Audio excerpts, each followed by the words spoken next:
We are now live, and we do have one student joining us so far, and they will trickle in a little bit.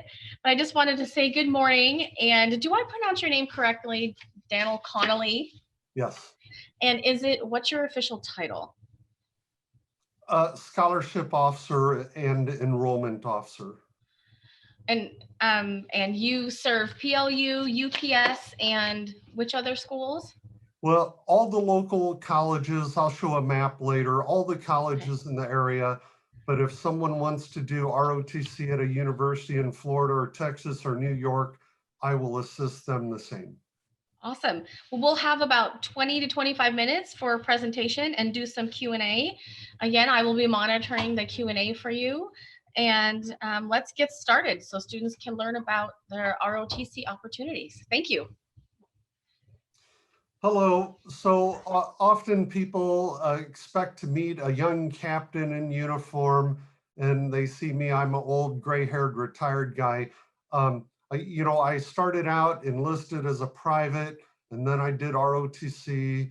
I sort of moved around, regular Army, Army National Guard, Army Reserve, but I served 30 years in uniform.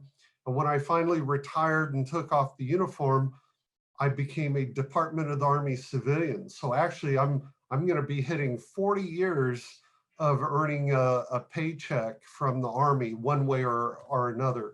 So right now I'm called a GS-11. GS just means I'm a federal employee. And I guess I'll just move to the next slide.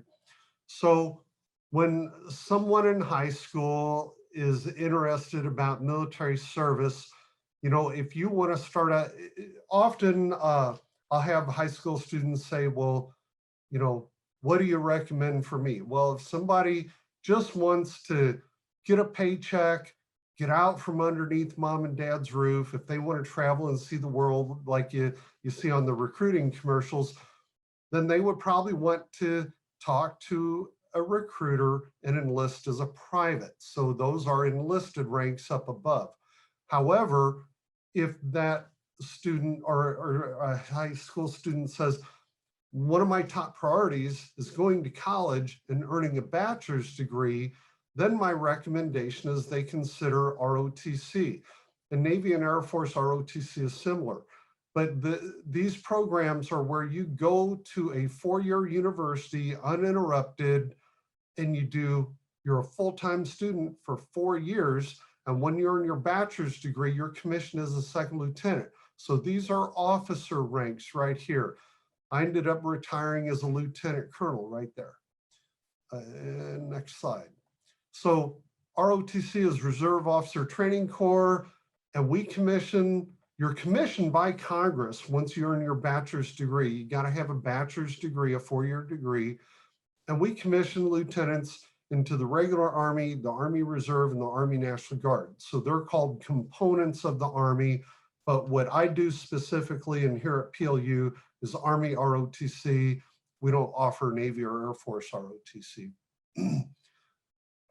So this is a map. And so Pacific Lutheran University is the host ROTC program centrally located. And we have cadets at all these satellite colleges and universities. And this is the way ROTC is set up nationwide. There will be there's like almost 300 host ROTC programs. But if you look at all the satellite colleges, there's approximately 2,000 places where you can go to college and do Army ROTC. These satellites are not manned partners. We don't have any manned partners.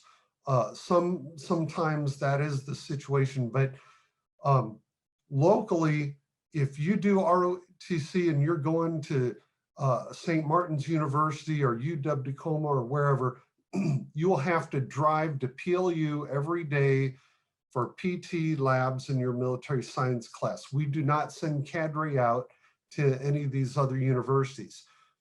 If you're applying for an ROTC scholarship, you must be at a 4-year college or university. You can't be at a community college, but we do have cadets at community colleges, and I'm going to talk about that later. So when you're a ROTC cadet, it's not like a mini military academy. You are in civilian clothes 95% of the time. You can be involved in sports and clubs. We want you to enjoy the full college experience. So you live in a dormitory, not a barracks. Your roommate in the dormitory may be a civilian. Sometimes cadets will pick another cadet to be their roommate in the dorm, but not always. So it's a policy at Cadet Command and the universities. Our cadre never go into the dorm to see if a quarter bounces off your bunk or if you've starched and folded up all your underwear. We don't do that. Military academies do that. ROTC does not. So with ROTC, you can major in anything you want, but in addition to those regular college classes for your major, you also do military science. So there's classroom instruction, there's physical fitness, leadership labs, weekend FTXs. There's also training over the summer you do with Cadet Command. So here, the way we do it at PLU is PT is 6:30 in the morning, Monday, Wednesday, Friday. There may be road marches. There's other physical fitness activities. Anything in the military, expect to be doing lots of push-ups and sit-ups and running and other physical fitness activities. Labs may be things like first aid, land navigation. So like in the classroom, you may learn map reading, and then on a weekend, we go to Fort Lewis to do land navigation with a map and a compass. So that's like the practical application of what you learned in the classroom. Combat water survival tests may be another type of a lab. Weekends are often things like rappelling. We're right next to JBLM, so we get to use all their resources like the rappel tower and their obstacle course. So the whole scholarship process is a whole lot like the NFL draft. And normally sports fans are listening to who was a first round draft pick, second round draft pick. And that's sort of the way the ROTC scholarship process works. I recommend juniors do the ACT or the SAT the end of their junior year so they can start the application over the summer, because round one of the scholarship board starts in September. And the only way you're going to be a round one draft pick with the scholarship board is if you start your application over the summer. Then there's round two and round three. Right now, this year, we're in round three. Some people call it the March boards. After the March boards end, that's the end of the national boards. And then we move into the next phase, which is campus-based ROTC scholarships. There's many different options with ROTC. And sometimes with the NFL, there's somebody that's not drafted. They're called a walk-on. And there's been, throughout NFL history, there's been several occasions where somebody that was not drafted, they were a walk-on, they end up being the star player for the team and getting a multi-million-dollar contract a year later.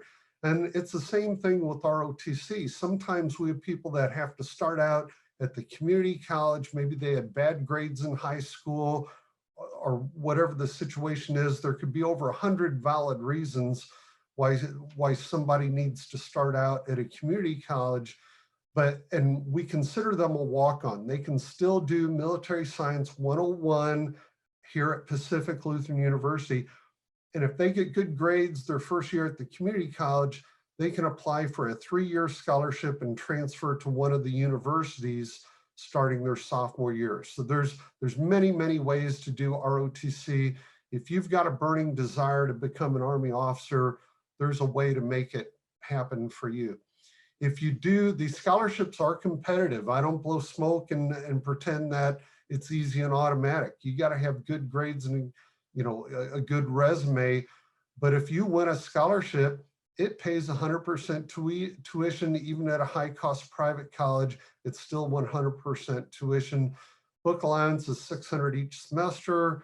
You get a monthly allowance of $420. That's each month. Cadet Command calls it a stipend, but that's just a fancy name for allowance. This money is tax-free and direct deposited to your checking account. And the reason we do that, we're being very generous, But we do that. We do not want our cadets working the midnight shift at Quickie Mart so they can afford to buy toothpaste. We want you to focus on getting good grades. That's actually your number one priority in ROTC. It's not ROTC, it's getting good grades in your college classes. We want you to be successful. We want you to enjoy the full college experience. And we know that if cadets are working a part-time job, they're not going to be getting the best grades possible. So that's the purpose behind the generous stipend, so you can buy good quality running shoes and things you need and focus on grades. There are other types of scholarships. We've got reserve component scholarships, but it's actually best for you to not talk to the recruiters about those scholarships because all ROTC scholarships come from Cadet Command, not the National Guard or the Army Reserve. But my recommendation is if you want to do ROTC, whether it's Navy or Air Force ROTC, talk to the ROTC representatives at the university because often the recruiters are not trained in ROTC. So here's the value. This is just an example. PLU is now up to $46,000 a year. So 4 years of tuition, 4 years of books, 4 years of stipend. Now, some universities gift free room and board. Housing is not part of the scholarship, but there's a few universities like Seattle University is one, Gonzaga is one, PLU, St. Martin's University. There's some colleges that gift free housing to cadets that are on the ROTC scholarship. The national average for housing is around $11,000 a year. And sometimes that takes a family, it shocks a family. They're surprised because sometimes families think 100% tuition means total free college, including housing, and they don't realize that tuition and housing is apples and oranges, two different things. So if somebody gets a 4-year scholarship and they, for example, go to Central or UW in Seattle or UW Tacoma, those are examples of universities that do not gift housing. So then the family's got to figure out how they're going to cover that cost. So as you're making your college choices on where you want to do ROTC on a scholarship, that's something important to consider. So on the website, it says the minimum GPA is 2.5, the minimum SAT is 1,000. You want to have a better than a 2.5 GPA. You want to have better than a 1,000 SAT score to be competitive. You got to be a citizen to apply for the scholarship, but almost every year I'll have somebody that is a non-citizen, they're a non-scholarship cadet doing Military Science 101. I can still put them in for a 3-year campus-based scholarship, and as long as they've got their citizenship before their sophomore year of college, we can make that work out with campus-based scholarships. You've got to be a citizen before you can take an oath and start receiving a scholarship from Cadet Command. And of course, when you apply for a scholarship, you're only doing a presidential fitness test before you can actually contract. You've got to pass a physical. Physicals like a hearing exam, an eye exam. You've got to pass a physical, and you've also got to pass an Army fitness test. Once you earn your bachelor's degree and you're commissioned by Congress, then you do your officer training for whatever your branch is. And often students get confused and they say, I thought the branches were Army, Navy, Air Force, Marine, Coast Guard, and now Space Command. Those are branches of the military. But as a commissioned officer, you will pick an Army branch. So back when I commissioned, I picked infantry. That was my branch. I went to Fort Benning for 6 months to do the infantry officer course. If you branch field artillery, you're going to go to Fort Sill, Oklahoma for 6 months to learn how to be a field artillery officer. If you branch military intelligence, you'll go to Fort Huachuca for 6 months to learn how to be a military intelligence officer. So these are called branches of the Army, and you will select your branch your final year of ROTC when you're an MS4 cadet, when you are in your senior year of college. So what again, I started out explaining if you want to enlist, talk to a recruiter. I showed you enlisted ranks. Officers lead soldiers. You have a platoon full of soldiers that, enlisted privates and sergeants. Officers lead those soldiers. What does the Army do? I spent my whole career in the combat arms, but most of what I've done is called nation building, or it's also called host nation support. And I've assisted, even though I'm infantry, I've assisted in places like Afghanistan and Iraq, where we're building schools and clinics and bridges, digging wells so that the locals have clean drinking water. I've helped train the police. I've helped train the Army. My comrades have helped train border guards for these countries that we're in.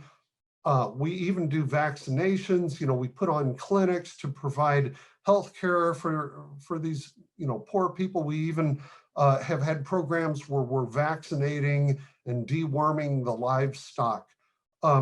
But a real life example that happened to me, we did a ribbon cutting ceremony on a girls' school so that girls can be educated. And then on the way back to our little base, we're attacked by the jihadis because they don't want women to have an education.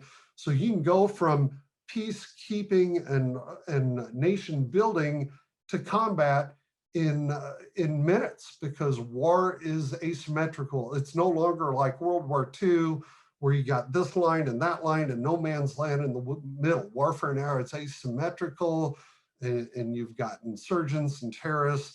So even though most of what we do is peacekeeping, host nation support, nation building, it can change in a moment, and then you are doing combat. Even if you're not in combat arms, you can be civil affairs and have to return fire to somebody that's trying to shoot at you.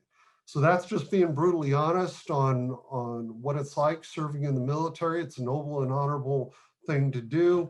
We're trying to help people in third world countries all around the globe. And now I'm ready to roll into the question and answer. And that leaves about 12 minutes for question and answer. So. I was on mute, sorry. Students, if you have any questions, feel free to put them in the Q&A. I know I was writing down a few things while you were talking. If for some reason we don't get back to normal in terms of testing, like right now, it's really, you're hard pressed to find SATs and ACTs. Is there another test or something else the students could use? Could they use the ASVAB instead? No, Cadet Command has never used the ASVAB. I'm glad you brought that up, because sometimes recruiters say that, and Cadet Command has never used the ASVAB. There are no plans to use the ASVAB. For round 3 of the national boards, the ACT and SAT has been waived for round 3 of the boards. It was still required for round 1 or round 2, but in round 3 that was waived. The applicant simply uploads documentation that their ACT or SAT was canceled. Now 1,000 is normally the minimum SAT score, 19 is normally the minimum ACT score. Well, what Cadet Command is doing is giving a score of 998, 499 for math and 499 for reading for those that have not taken the ACT or SAT. So that's going to hurt a little bit on the competition, honestly, although everybody is in the same boat here in this state. Other states, they've still been doing, it's governor by governor, and each state's different. I would recommend, because in April, we do move into the phase for campus-based scholarships. And actually, this actually goes all the way through August. We will continue to give out scholarships until every penny is spent. So it may be wise for a senior to take the ACT or SAT in April or May, if they're competing for a campus-based scholarship to help them beat out the competition. I think I will share that with our seniors in my newsletter this month. I do have a few questions from students. Sure. The first one is, what was it like being in the military for the first time? Like your training, basic training and first job. So, you know, when I was a private and basic training, that was almost 4 decades ago. Things we did back then, you know, we did PT in boots and in our duty uniform, you know, and now they do PT in tennis shoes and they have workout uniforms. So I've seen a whole lot of changes over 4 decades, but you know, there's good and bad with everything. I mean, I remember my drill sergeant, you know, the day we were on the hand grenade range, and I'm grinning, and he snarls at me, "Why are you grinning?" And I'm like, "Because I get to tell my friends back home I threw 2 live hand grenades," you know. So for me, I enjoyed a whole lot of what we did, although sometimes you know, it's unpleasant, you know, if you've got a drill sergeant yelling in your face because, you know, you've done something incorrectly. What the whole process with the military, when basic training starts, is they tear everybody down to nothing. That levels the playing field. Everybody's equal. Everybody's nothing. You know, you may be called a maggot or whatever. But then during the process, as you go through basic training in AIT, they start building you up and you start puffing up your chest and they start praising you and your platoon when you're doing things correct. So by the time you graduate from basic and then AIT, you're feeling pretty proud and you've got camaraderie. So yeah, it starts out with a lot of yelling, but there's a reason behind that. They're leveling the playing field so that they can build everybody up in a uniform way. You know, there is uniformity in the military. Sorry, next question from another student. Would you say it's better then to go into the ROTC before going into the Army? I assume they mean active duty. Well, if the student's goal is to earn a bachelor's degree, you know, everybody's got different priorities, you know, their first, second, third priority.